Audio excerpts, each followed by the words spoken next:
Marqué l'actualité. Au petit matin du 12 mars 2003, le réveil a dû être bien difficile pour les ministres de la Justice et de l'Intérieur, Dominique Perben et Nicolas Sarkozy. Les deux hommes apprennent que le gangster le plus célèbre de France, Antonio Ferrara, s'est échappé à 4h22 du matin de la prison de Fresnes. Les détails de l'affaire sont stupéfiants. Nous allons vous les décrypter. Ce soir, c'est un commando d'une quinzaine d'hommes armés de fusils d'assaut et de lance-roquettes qui ont semé la terreur aux abords de la prison durant 15 minutes avant de récupérer l'homme qu'ils étaient venus chercher, Antonio Ferrara. Ce jour-là, on imagine que les patrons des services de police concernés ont reçu un message clair, net et précis des plus hautes autorités de l'État. Il faut retrouver vite, très vite, Antonio Ferrara. Hervé Lafranc, bonsoir, merci d'être avec nous. Vous êtes le patron de l'OCRB. Vous vous souvenez de cette nuit du 11 au 12 mars 2003 ? Je me souviens surtout de mon réveil qui fut...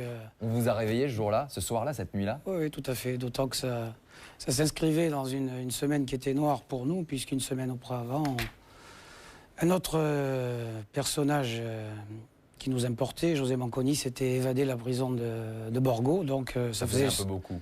Ça faisait beaucoup. Vous vous souvenez aussi des propos du ministre de l'Intérieur, Nicolas Sarkozy, c'était vous me le retrouvez vite, très vite. C'était un peu ce ton-là quand même ? C'était un ton qu'il a adressé à mes patrons de l'époque, mais qui était effectivement assez péremptoire. Alors c'est ce qu'on va voir tout de suite en images, et puis la suite, en tout cas l'arrestation d'Antonio Ferrara, le parcours de Ferrara, son évasion spectaculaire, sa cavale. Alors qui sont ces hommes qui ont pris le risque de cet assaut quasi militaire contre la prison de Fresnes il y a un peu plus d'un an? Comment vous, les enquêteurs, avez retrouvé la trace de celui qui est devenu au fil des ans l'ennemi public numéro 1 presque? Enfin, qui est donc cet Antonio Ferrara alias Nino, alias Souco? L'enquête de ce soir est signée Delphine Cargaillan et Emmanuel Fauconnet. Juillet 2003. La police vient d'arrêter un des hommes les plus recherchés de France. Il s'appelle Antonio Ferrara, il a 29 ans. L'homme s'est fait connaître 4 mois plus tôt en organisant la plus incroyable des évasions.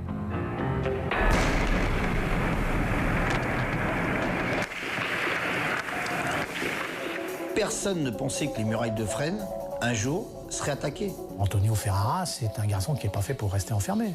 Là, c'était une véritable opération commando. Personne ne pouvait rien faire. À part Rambo, s'il était là, avec sa grosse mitrailleuse, mais encore. C'est un cataclysme énorme, l'évasion de Fresnes. Il faut le retrouver.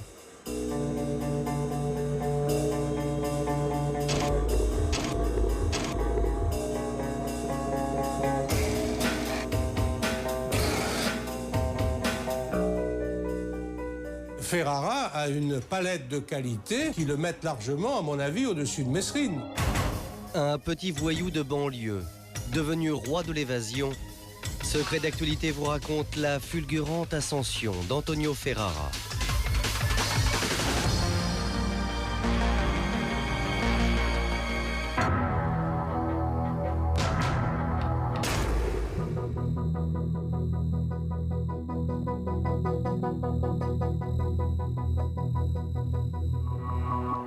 Voici le visage d'Antonio Ferrara. Il a 28 ans et en ce printemps 2002, l'individu est recherché sur tout le territoire. On le soupçonne d'être impliqué dans une série d'attaques de banques et de fourgons blindés. L'homme est considéré comme très dangereux. C'est même une figure emblématique du nouveau banditisme. Ferrara est un petit voyou qui est en train de faire la conquête du milieu et des grands voyous. Tout commence en 1983. La famille Ferrara quitte l'Italie pour la France et s'installe cité Gabriel, un des quartiers les plus sensibles de Choisy-le-Roi, au sud de Paris. Il arrive dans une cité où même s'il n'y avait pas eu Ferrara, c'était déjà chaud, quoi. Choisy, Vitry sont des lieux un peu, malheureusement, historiques du braquage en Île-de-France. La banlieue sud, c'est une banlieue très dure depuis très longtemps, depuis en effet les années 70 et peut-être même avant. Antonio est âgé de 10 ans. Avec ses parents et ses 6 frères et sœurs, il habite au dernier étage de cet immeuble. Dès le départ, sa famille doit faire face à de grandes difficultés.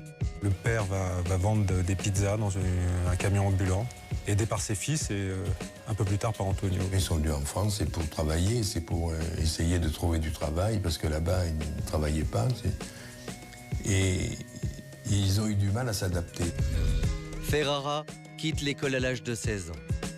Très vite, et en dépit de sa taille, il va devenir un petit caïd. Le jeune homme mesure 1,63 m et pourtant, il va parvenir à se faire respecter dans sa cité. Ferrara a une personnalité qui fait qu'on le respecte, comme un acteur s'impose à l'écran. Antonio Ferrara va se faire plein de petits copains qui vont devenir des complices. C'est tous ces braves jeunes gens-là qui, au fur et à mesure de son ascension à lui, vont l'aider. Un peu comme les gamins à la maternelle qui liraient leur sang en disant on est liés à jamais, quoi, je veux dire. C'est des gens qui ont été élevés ensemble, qui se connaissent tous. Ainsi, à 20 ans, Antonio Ferrara fait ses premiers pas dans la délinquance. Il vole des autoradios et des enjoliveurs de voitures. Mais très vite, il se tourne vers d'autres activités, bien plus lucratives celles-là, les attaques de banque. Seulement le jeune homme s'y montre pour le moins maladroit. 10 avril 1997, c'est le premier hold-up d'Antonio Ferrara. Et ce jour-là, il va commettre une erreur. Comme le montrent ces images prises par une caméra de surveillance, Ferrara opère à visage découvert.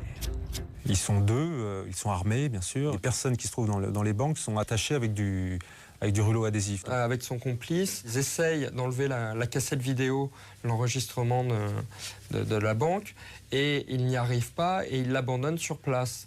Donc on va pouvoir l'identifier, c'est ce qui va le perdre. C'est ses premiers faits d'armes véritablement importants dans le milieu du banditisme, parce que là, on franchit une étape. À peine entré dans la délinquance, Antonio Ferrara se fait arrêter par la police. Mais un an plus tard, il va parvenir à s'enfuir. Et cette fois, le jeune homme décide d'apprendre sérieusement son métier afin de devenir un braqueur professionnel. Ainsi, Antonio Ferrara décide de se spécialiser dans l'attaque de fourgons blindés. Face aux traditionnelles attaques à main armée trop risquées, Ferrara développe et met au point une technique beaucoup plus radicale, l'attaque à l'explosif.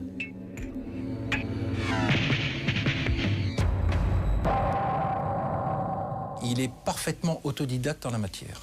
Il s'est formé lui-même à ces techniques d'explosifs. Il a été vu à plusieurs reprises dans des casses auto en train de s'exercer sur des carcasses de camions.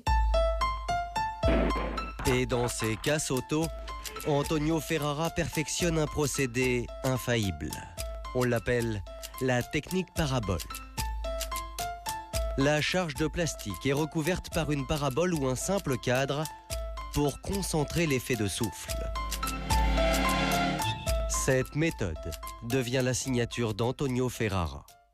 Il y a un enquêteur, il y a quelqu'un de la PJ qui m'a dit, de toute façon c'est pas difficile, quand on arrive sur une attaque de fourgon blindé attaqué à l'explosif, si ça a bien pété, si le trou est beau, si les bifetons n'ont pas cramé, eh ben Ferrara était là. Voilà.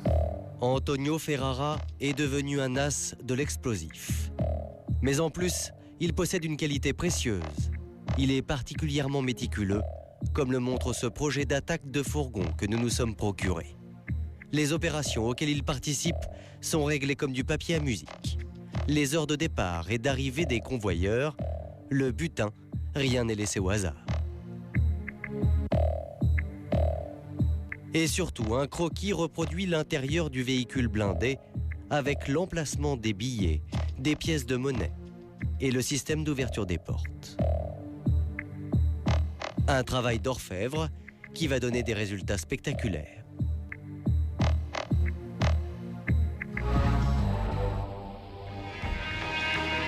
À la fin des années 90, les attaques de fourgons à l'explosif se multiplient. Et bien souvent, les policiers croient reconnaître le style Ferrara. En particulier sur une opération qui va marquer l'histoire des transports de fonds. Revenons tout d'abord sur l'attaque d'un fourgon de la Brinks. On a entendu un gros bruit, c'était un bruit de bazooka, un truc comme ça. Ce jour-là, à Gentilly, en banlieue parisienne, une dizaine d'hommes déguisés en policiers va mener une incroyable opération commando pour s'emparer d'un énorme butin. Gentilly, c'est pour la première fois de la sauvagerie en pleine rue. C'est un modèle du genre, cette attaque. C'est toujours dans un coin de mémoire, c'est gravé. Nous avons retrouvé un des convoyeurs de fonds. Il s'appelle Dominique Rouault.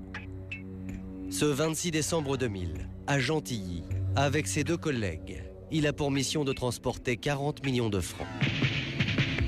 Quand on a chargé le butin, on sort du siège CIC, il y a un sas, et on tourne sur la droite en direction du périphérique.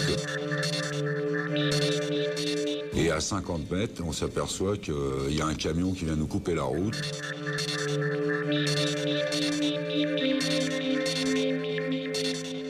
Derrière, on sent qu'on se fait percuter par une autre voiture. Un camion de déménagement devant, un 4x4 derrière, le fourgon blindé est pris en étau.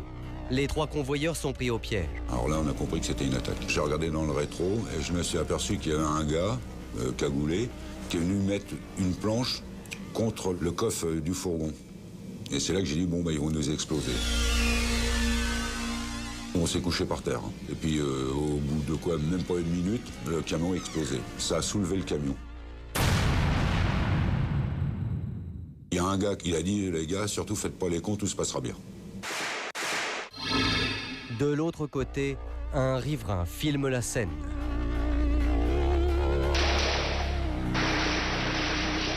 Les malfaiteurs n'ont plus qu'à emporter les sacs de billets jusqu'à leur véhicule. 7 minutes après le début de l'opération, le commando s'enfuit à bord de voitures équipées de gyrophares. Leur butin s'élève à 34 millions de francs.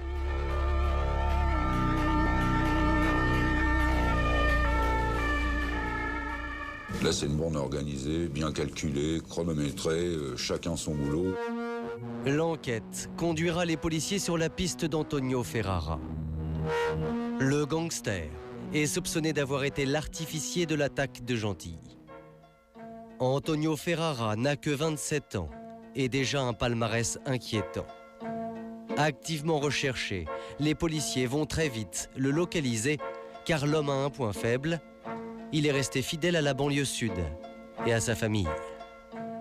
Ferrara est toujours resté très fidèle à ses racines, à Choisy-le-Roi, à la cité Gabriel. Il a besoin pour vivre d'être, je pense, dans son milieu naturel, d'être avec les gens comme lui qui viennent de cité, quoi. D'anciens amis d'enfance qui nous disaient, on le croisait à Tismons, il faisait son jogging, il vivait avec une jeune femme à ce moment-là. 12 juillet 2002, Antonio Ferrara est arrêté à Athis-Mons, dans la banlieue sud de Paris, à quelques kilomètres des lieux de son enfance. L'Italien est écroué à la prison de la Santé à Paris. Il sait qu'il risque de passer ses 20 prochaines années derrière les barreaux. Alors, il n'a qu'une idée en tête, se faire la belle. Et pour cela, le truand va utiliser là encore ses talents d'artificier pour organiser la plus incroyable des évasions.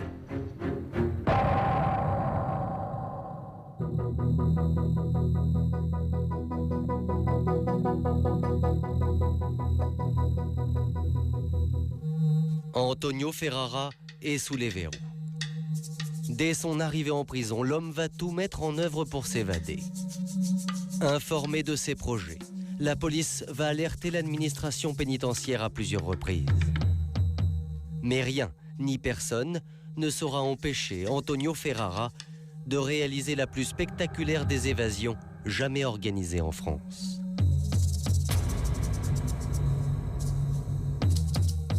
On a l'impression d'être dans un film de guerre, au milieu d'un film de guerre, quoi. Une opération comme ça, c'est comme une attaque de fourgon blindé. Faire sauter un mur de prison, je ne l'avais jamais vu ni entendu. Ce qu'ils ont fait là, c'est les champions du monde. 5 septembre 2002. Nous sommes à Paris, prison de la Santé. C'est la première tentative d'évasion d'Antonio Ferrara. Cela fait 2 mois à peine que le gangster est derrière les barreaux et ce jour-là, les gardiens ont reçu l'ordre de fouiller sa cellule. Il y a une fouille qui est faite dans la cellule de Ferrara. Au total, on doit avoir 500 grammes d'explosifs et 6 détonateurs. Il raconte qu'il est arrivé, que c'était dans la cellule et qu'il ne pouvait pas le savoir parce que c'était bien caché. Immédiatement, Antonio Ferrara est donc transféré dans une autre prison à Fresnes, dans la banlieue sud de Paris. Placé à l'isolement, il est ce que l'on appelle un détenu particulièrement surveillé. Pourtant, pour ses gardiens, Antonio Ferrara offre l'image d'un prisonnier modèle.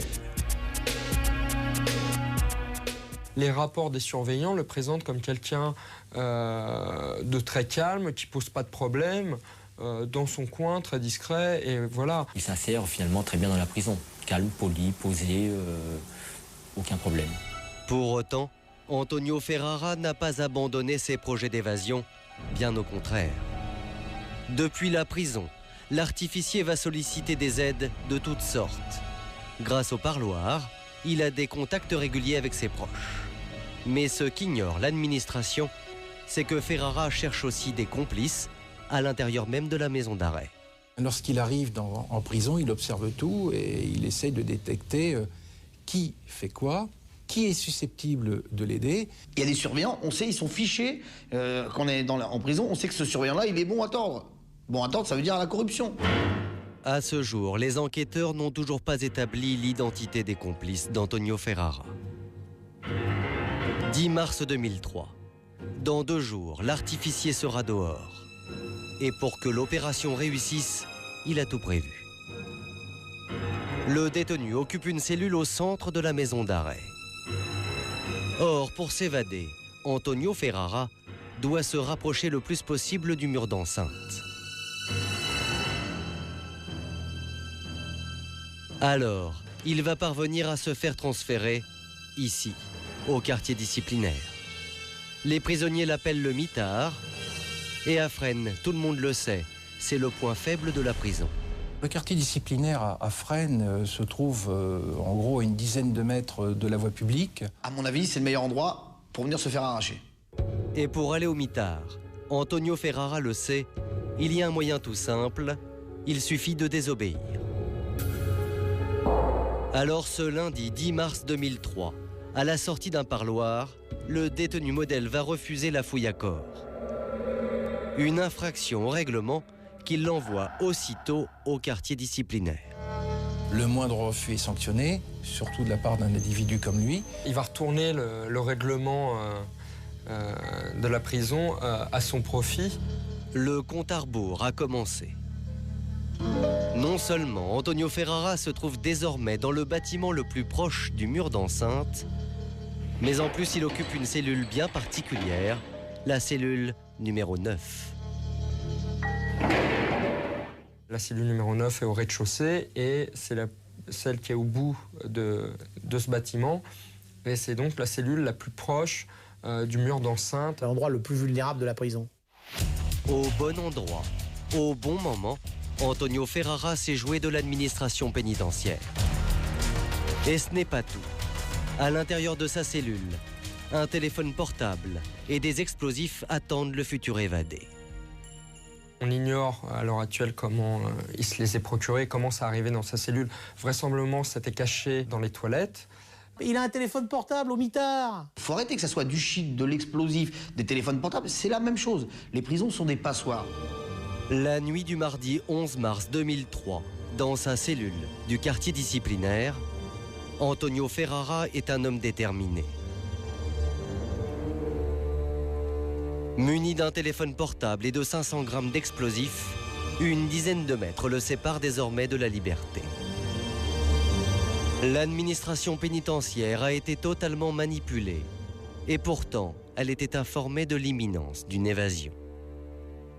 Qu'on ne dise pas, on ne pouvait pas imaginer que vous avez un service de police qui ne cesse de dire à l'administration pénitentiaire, attention, Ferrara, il y a toutes les chances qu'il essaie de se faire la valise, que ce soit de la santé, de Fresnes ou d'ailleurs. 12 mars 2003, 4h15 du matin. Fusil mitrailleur en main, un commando d'une dizaine d'hommes cagoulés et vêtus comme des policiers s'approche du mur d'enceinte. Surveillant à la maison d'arrêt, Christian Bouchot habite à moins de 10 mètres de la prison.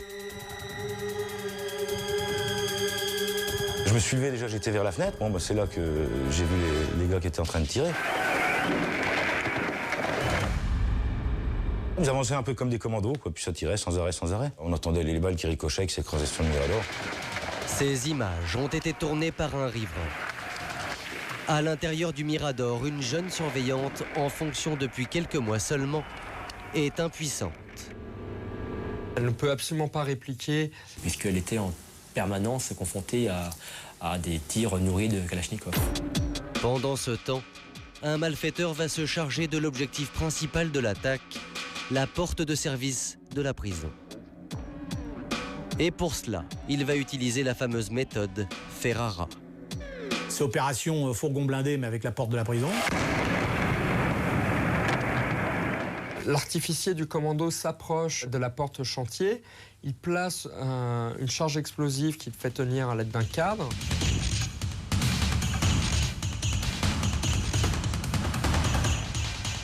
Pas aussi bon que Ferrara, puisqu'il se nique un œil.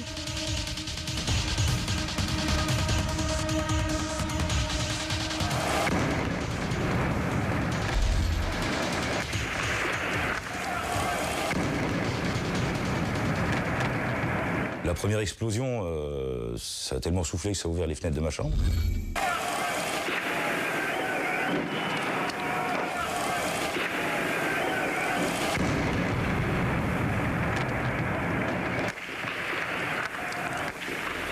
Les assaillants se retrouvent confrontés à une deuxième porte avant d'avoir accès à la cour intérieure. Ils vont utiliser un lance-roquettes. Les membres du commando sont désormais à moins de 10 mètres du quartier disciplinaire. À l'intérieur du bâtiment, Antonio Ferrara pose ses explosifs sur les barreaux de sa cellule. La manœuvre est particulièrement risquée. Il était dans une cellule qui faisait quand même 2 mètres de large. Il n'avait pas de profondeur pour se cacher ou très très peu. C'est ce matelas qui a plus ou moins servi à le protéger. Il va le recourber et il va se mettre en dessous.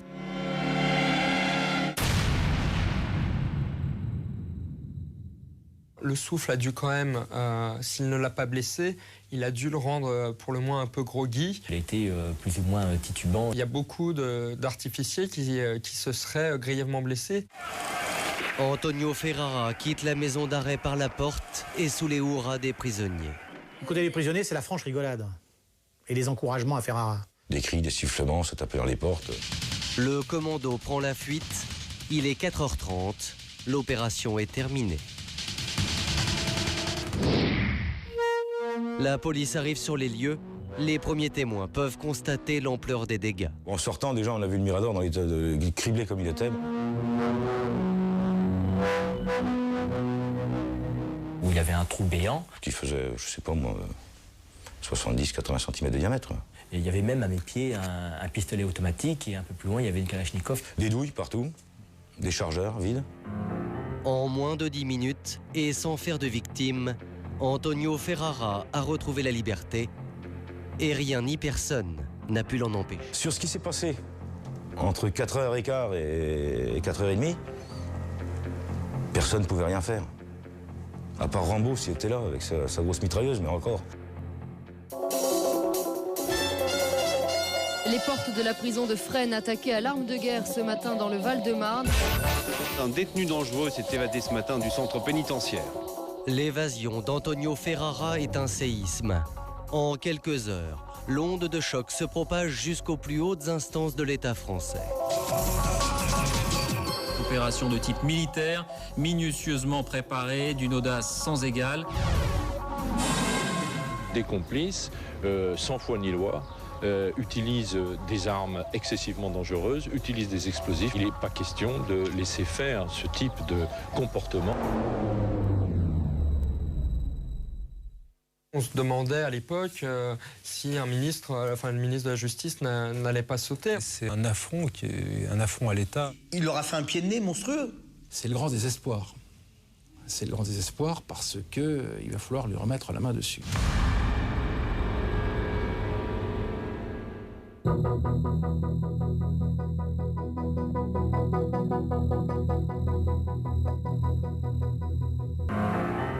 L'incroyable évasion d'Antonio Ferrara est vécue comme une humiliation par les autorités françaises. Plus que jamais, l'homme doit être au plus vite arrêté. Et pour le capturer, les services de police vont travailler 24 heures sur 24.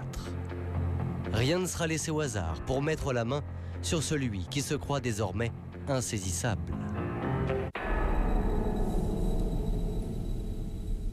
Il faut le retrouver.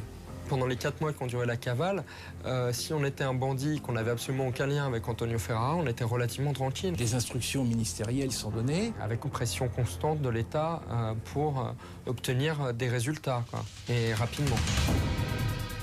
Dans un premier temps, Antonio Ferrara s'impose les règles très strictes d'un homme en cavale.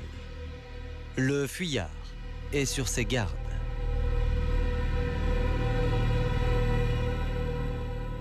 Il faut jamais se relâcher en cavale. Faire confiance à personne. Changer souvent de domicile, pas rester trop longtemps au même endroit. Seulement voilà, Ferrara n'est pas assez prudent. Il passe sa vie au téléphone et cela va lui jouer des tours.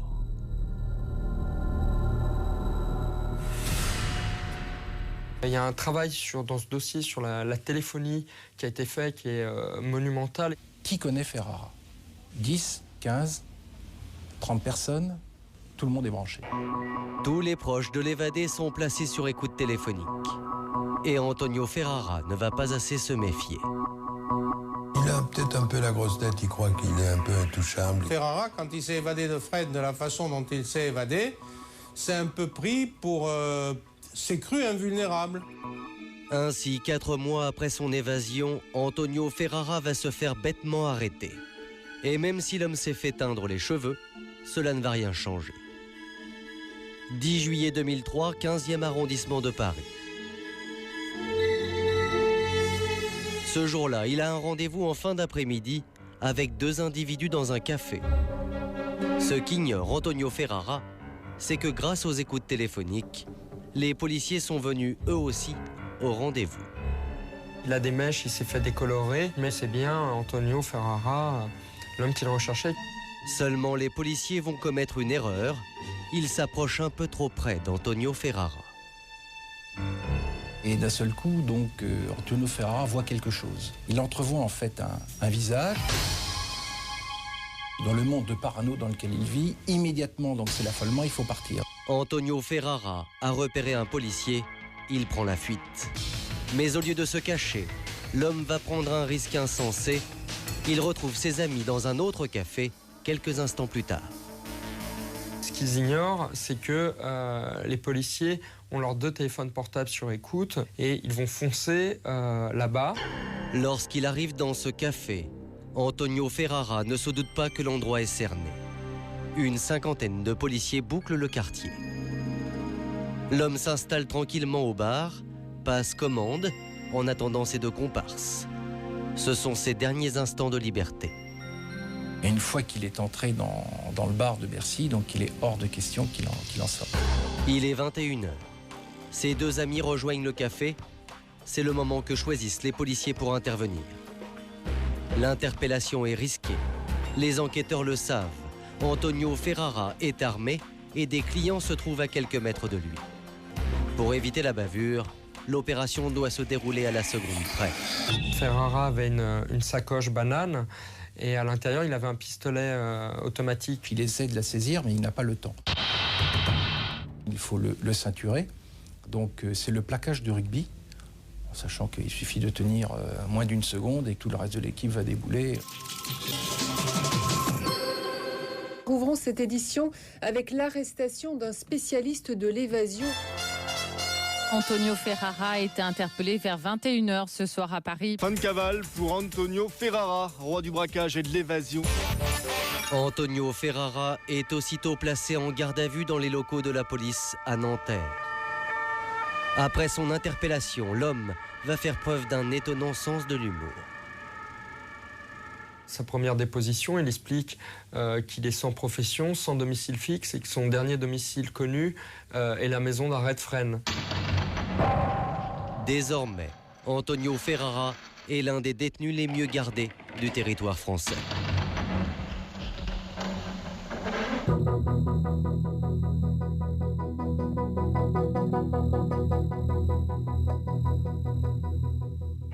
Depuis 1 an et demi, Antonio Ferrara est détenu à Fleury-Mérogis, dans la banlieue sud de Paris.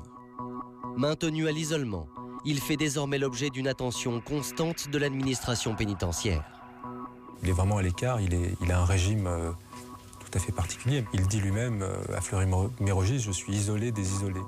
Chacune de ses auditions chez le juge s'effectue sous très haute surveillance. Le palais de justice de Créteil devient alors le théâtre d'un déploiement de sécurité spectaculaire. L'objectif, empêcher Antonio Ferrara de s'évader une nouvelle fois. Antonio Ferrara, c'est un garçon qui n'est pas fait pour rester enfermé. Il ferait n'importe quoi pour recouvrer la liberté. Il a encore le temps de s'évader, il a encore le temps d'attaquer d'autres fourgons, il a le temps de se faire reprendre. Il est 31 ans, donc il a encore une page d'histoire à écrire, la sienne. Antonio Ferrara est déjà condamné à plus de 20 années de prison. L'artificier encourt la perpétuité pour son évasion de la prison de Fresnes.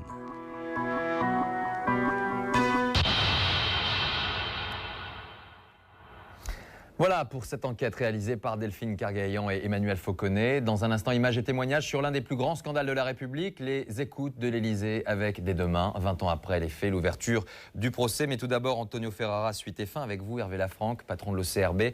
Alors, vous êtes certes tenu au secret de l'instruction dans cette affaire, il faut le rappeler pour les téléspectateurs, mais on va essayer d'en savoir un petit peu plus tout de même. On va regarder une photo, une image, celle d'Antonio Ferrara, celle qui a été prise le jour de son arrestation, dans vos bureaux, je crois, en tout cas.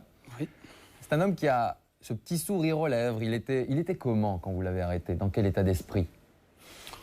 Vous savez, tous ces grands malfaiteurs sont quelque peu joueurs aussi. C'est-à-dire qu'il avait joué une partie de son évasion et là, il avait perdu, il s'est retrouvé interpellé.